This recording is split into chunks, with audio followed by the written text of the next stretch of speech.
Hi students, it's me Sidra. Welcome to the e-learning module of Operations Management. Today I am giving you the basic concept of supply chain management. So students, now let's start. Supply chain management की जो है सबसे पहले आपको definition पता होनी चाहिए कि सप्लाई चेन मैनेजमेंट कहते हैं किसको है. The management of the flow of the goods and services involves the movement and storage of raw material, of work in process inventory and of finished goods from point of origin to the point of consumption. अब जो है इसकी definition आपको जो है वो मज़ीद इस तरह जो है वो क्लियरली अंडरस्टैंड होगी. सप्लाई चेन मैनेजमेंट जो होती है वो असल में होता क्या है. एक प्रोडक्ट को जो है वो ख़रीदने से लेकर उसको बेचने तक का जो प्रोसेस होता है उसमें इस प्रोसेस के दरमियान जितने भी फ़्लोज़ इन्वॉल्व होते हैं, जितने भी प्रोसीजर्स एंड स्टेप्स इन्वॉल्व होते हैं, उन स्टेप्स को मैनेज करने का नाम सप्लाई चेन मैनेजमेंट है. मतलब जो है वो सप्लाई चेन मैनेजमेंट नेम से ही ज़ाहिर हो रहा है, एक चेन है और उसको आपने जो है वो मैनेजमेंट करना है, उसको मैनेज करना है. तो ये होती है सप्लाई चेन मैनेजमेंट का एक सिंपल सा कॉन्सेप्ट. अब आप स्टूडेंट्स कहेंगे कि कौन कौन से स्टेप्स होते हैं जो है वो इसमें इस चेन में कौन कौन से स्टेप्स इन्वॉल्व होते हैं, क्योंकि ऐसा नहीं होता कि जो है वो एक प्रोडक्ट जो है वो डायरेक्टली हमने सप्लायर से ख़रीदी है और डायरेक्टली जाके कंज्यूमर को जो है वो सेल कर दी है. नो, ऐसा नहीं होता. आपने इसमें जो है वो मैं आपको बताती हूँ कौन कौन से प्रोडक्ट्स स्टेप्स इन्वॉल्व होते हैं, कौन कौन से प्रोसीजर्स इसमें इन्वॉल्व होते हैं. तो सबसे नंबर फर्स्ट पे आप कह सकते हैं कि सबसे पहले आप जो है वो रॉ मटेरियल ख़रीदेंगे. अगर आपने कोई जो है वो प्रोडक्ट मैन्युफैक्चर करनी है तो सबसे पहले आप जो है वो रॉ मटेरियल ख़रीदने के लिए सप्लायर के पास जाएंगे. सप्लायर के पास आपने जो है जाकर रॉ मटेरियल उससे परचेज़ करना है. अब आपने जो है वो सेकंड नंबर पे क्या करना है कि जो आपने रॉ मटेरियल परचेज़ किया उसको अपने वेयर हाउस में लेकर आना है. वेयर हाउस में जो है आप जो है वेयर हाउस में आप जाएंगे, अपने जो है वो रॉ मटेरियल को वेयर हाउस में लेकर जाएंगे. उसके ऊपर जो है वो प्रोसेसिंग होगी, उसके ऊपर आप जो है रॉ मटेरियल को आप जो है वो मैन्युफैक्चरिंग करेंगे, उसको जो है मतलब लेबर अप्लाई करेंगे. लेबर क्या करेगी, लेबर जो है उसको रॉ मटेरियल जो आपने परचेज़ किया सप्लायर से उसको फिनिश्ड गुड्स में कन्वर्ट करेगी. अब फिनिश गुड्स में कन्वर्ट करके अब आपका जो है वो एक प्रोडक्ट आपके हाथ में आ जाती है. फिर आप क्या करेंगे कि उस प्रोडक्ट को जो है वो उसकी मार्केटिंग करेंगे. आपने जो है मार्केटिंग कैसे करनी होती है, आपने देखना है कि कौन सा जो है आपके पास टारगेट ऑडियंस कौन सी है, कौन से ऑडियंस है आपके, कौन से कस्टमर्स तक ये प्रोडक्ट पहुंचनी चाहिए. फिर आपने जो है वो मार्केट देखना है किस मार्केट को हमने ये प्रोडक्ट पहुंचानी है और कौन से इसके कंज्यूमर्स होंगे, कौन से कस्टमर्स होंगे.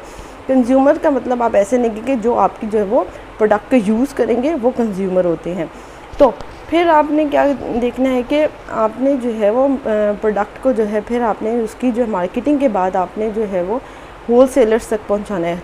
आपने जो है वो ट्रांसपोर्टेशन आपने अपनी ट्रांसपोर्टेशन के थ्रू उसको होल सेलर्स तक पहुंचाना है. अगर आप जो है वो बल्क में प्रोड्यूस कर रहे हैं तो फिर आपने जो है वो डिस्ट्रीब्यूटर्स को जो है वो डिस्ट्रीब्यूट करने अपने प्रोडक्ट जो आपने फिनिश गुड में कन्वर्ट किया. फिर आपने जो है वो होल सेलर्स के पास फिर नेक्स्ट स्टेप क्या होगा, रिटेलर्स आएंगे. रिटेलर्स जो है वो रिटेलर्स के बाद रिटेलर्स क्या करते हैं कि वो जो है वो थोड़ी क्वांटिटी में जो है वो प्रोडक्ट आपसे होल सेलर से परचेज़ करेंगे और जो अपनी शॉप में रखेंगे. और फिर जो है वो रिटेलर्स के पास फिर कस्टमर्स आएंगे और कस्टमर्स जो हैं वो आपसे जो है वो परचेज़ करेंगे और घर जाकर जो है वो प्रोडक्ट जो है वो यूज़ करेंगे. तो ये फुल जो है वो एक प्रोसीजर होता है रॉ मटेरियल को जो है वो परचेज़ करने से लेकर उसको एंड कंज्यूमर तक पहुंचाने तक का एक फुल प्रोसीजर्स होते हैं. और इसमें जो है ऐसे ऐसे ये स्टेप्स इन्वॉल्व होते हैं. मतलब फर्स्ट स्टेप में आप जो है रॉ मटेरियल को परचेज़ करेंगे सप्लायर के साथ, सप्लायर से. सेकंड स्टेप में आप क्या करेंगे कि रॉ मटेरियल को अपने वेयर हाउस में लेकर आएंगे थ्रू ट्रांसपोर्टेशन. थर्ड पे आपने क्या करना है कि आप जो आपने जो है रॉ मटेरियल को मैन्युफैक्चर करके फिनिश गुड्स में जो कन्वर्ट किया है आपने जो है उसको उसकी मार्केटिंग करनी होगी.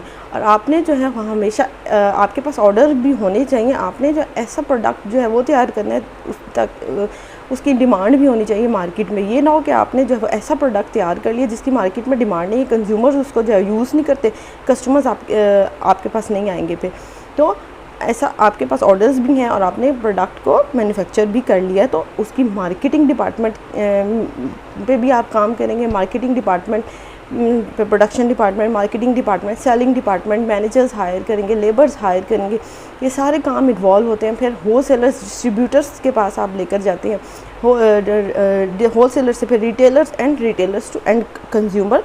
ओरिजिनल पॉइंट मतलब एंड कंज्यूमर तक आपकी प्रोडक्ट पहुंचेगी। एक से एग्ज़ाम्पल आप जो है वो ऐसे भी ले सकते हैं कि फॉर एग्ज़ाम्पल आपने जो है वो एक चेयर तैयार करनी है, चेयर टेबल तैयार करना है। उसके लिए आप क्या करेंगे, सबसे पहले आप लकड़ी लेकर आएंगे, एक सप्लायर के पास जाएंगे, उससे जो है वो लकड़ियाँ परचेज़ करेंगे। लकड़ियाँ परचेज़ करने के बाद आप जो है उसको ट्रांसपोर्टेशन के थ्रू अपने जो है वो वेयर हाउस में लेकर आएंगे। वेयर हाउस में आप उसकी जो है वो मैन्युफैक्चरिंग करेंगे, उस पर जो है वो काम शुरू कर देंगे, लेबर उस पर काम करेगा। लकड़ी की कटाई के बाद लकड़ी को जो है वो जोड़ेंगे, फिर आप उस पर जो है वो डिज़ाइनिंग करेंगे, उसकी जिस तरह की आप जो होंगे वो चाहते होंगे। डिज़ाइनिंग के बाद आप जो पॉलिशिंग करेंगे, पॉलिशिंग के बाद आप क्या करेंगे, उसको जो है वो ट्रांसपोर्टेशन के थ्रू आप जो होलसेलर्स को जो है ट्रांसपोर्ट करेंगे, फिर डिस्ट्रीब्यूटर्स तक पहुँचाएँगे। फिर इस तरह जो है ये होलसेलर्स से रिटेलर्स आएंगे, चेयर्स लेंगे, अपनी शॉप पे रखेंगे, थोड़ी क्वांटिटी में लेंगे, और फिर जो है वो एंड कंज्यूमर जो होगा, वो कस्टमर जो होगा वो रिटेलर्स के पास जाएगा, और रिटेलर से जो होगा अपनी जो डिमांड के मुताबिक, अपनी नीड के मुताबिक वो प्रोडक्ट जो है वो चेयर मतलब ख़रीद लेगा और जाकर उसको जो है वो घर में यूज़ करेगा। तो ये एक चेन होती है, एक जो है वो फुल स्टेप्स होती हैं, प्रोसीजर्स होती हैं, फ़्लो आप कह दें इसको, एक फ़्लो होती है। और इस फ़्लो को मैनेज करने का नाम सप्लाई चेन मैनेजमेंट है। मतलब फ़्लो में क्या क्या है, supplier to manufacturer, manufacturer to wholesalers, wholesalers to retailers and retailers to end consumer. ये एक फुल चेन बन जाती है। इस चेन को मैनेज करने का नाम सप्लाई चेन मैनेजमेंट है। मतलब आपने मैन्युफैक्चर से सप्लायर से लेकर प्रोडक्ट की मैन्युफैक्चरिंग की, प्रोडक्ट को फिनिश गुड्स में, वर्क इन प्रोसेस से finish raw material to work in process, work in process to finish goods. ये इस चेन में जितने भी स्टेप्स इन्वॉल्व होते हैं, जितने भी प्रोसीजर्स इन्वॉल्व हैं, जितने भी डिपार्टमेंट्स इन्वॉल्व हैं प्रोडक्ट को फिनिश गुड्स में कन्वर्ट करने के लिए, इस फ़्लो को मैनेज करने का नाम सप्लाई चेन मैनेजमेंट है।